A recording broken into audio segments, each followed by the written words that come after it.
CL Anand foundation, Yashoda hospital, Maxivision ఐకేర్తో కలిసి మియాపూర్లోని శ్రీ సరస్వతి విద్యా మందిర్ చందానగర్లో ఉచిత వైద్య ఆరోగ్య శిబిరాన్ని నిర్వహించారు. CL Anandan foundation president Suchitra Anandan chief గెస్ట్గా పాల్గొన్నారు. ఇలాంటి ప్రయోజకరమైన పనులను యథావిధిగా ఎప్పటికప్పుడు చేస్తూ పేద ప్రజలకు సహాయపడాలని కోరుకుంటానని చెప్పారు. ఈ కార్యక్రమంలో joint secretary Girish Reddy, general secretary Gorti Srinivas, executive member Vaishali, Vasundhara పాల్గొన్నారు. వసుంధర అండి. సో ఇది స్టార్ట్ అయినప్పటి నుంచి ఉన్నామండి ఈ ఫౌండేషన్లో. It's very good response. ఇక్కడ అందరూ బాగానే వచ్చారు జనాలు. So the camp is going on very smooth. మంచిగా జరుగుతుంది camp. So will let you know shortly. So nearly to 250 to 300 members they have come.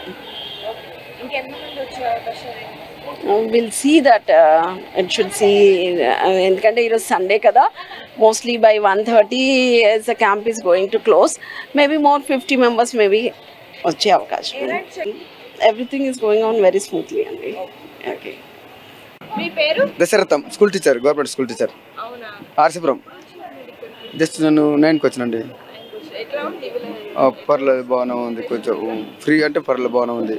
నేను వాకింగ్ పోతున్నా మార్నింగ్ అవర్స్ స్టేడియంకు. అందువేళ చూసి వచ్చిన అట్లా. యాక్చువల్ నాకు కొన్ని ప్రాబ్లమ్స్ ఉంది మా స్కూల్లో. నేను ప్రాబ్లం టీచర్ అక్కడ. అంటే టీచర్స్ టైంకి రారని అన్నందుకు నాకు ఐసీఎస్టీ కేసు బేరా ఇస్తారు. అట్లా టెన్షన్స్ ఎక్కువ నేను అక్కడ. సిఎల్ ఆనందం ఫౌండేషన్ వారు మరి ఈరోజు సుచిత్ర ఆనందం గారు ప్రెసిడెంట్ గారు, అదేవిధంగా గౌర్తి శ్రీనివాస్ గారు సెక్రటరీ, అదేవిధంగా విశాలి గారు, అదేవిధంగా వసుంధర గారు, వీరందరూ కూడా పూనుకొని ఈ యొక్క బృహత్తరమైన కార్యక్రమాన్ని ఏర్పాటు చేయడం జరిగింది. మెడికల్ క్యాంప్, ఉచిత వైద్య శిబిరాన్ని ఏర్పాటు చేయడం జరిగింది.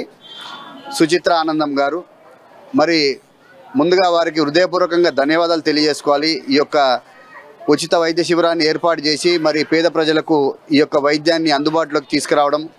మరి మనం చూస్తున్నాం ఇక్కడ యశోద హాస్పిటల్స్ వాళ్ళు, అదేవిధంగా మ్యాక్స్ విజన్ కంటి ఆసుపత్రి వాళ్ళు కూడా ఇక్కడికి రావడం జరిగింది. ఈ యొక్క ఫౌండేషన్ తరఫున వాళ్ళు వచ్చి మరి ఎంతోమంది, సుమారు ఇప్పటికే ఒక 300 పైచిలకు మరి పేద ప్రజలకు వారు చికిత్స చేయడం జరిగింది. ముందుగా ఇక్కడ చూసి వారు తగు విధంగా ఆ యొక్క చికిత్సని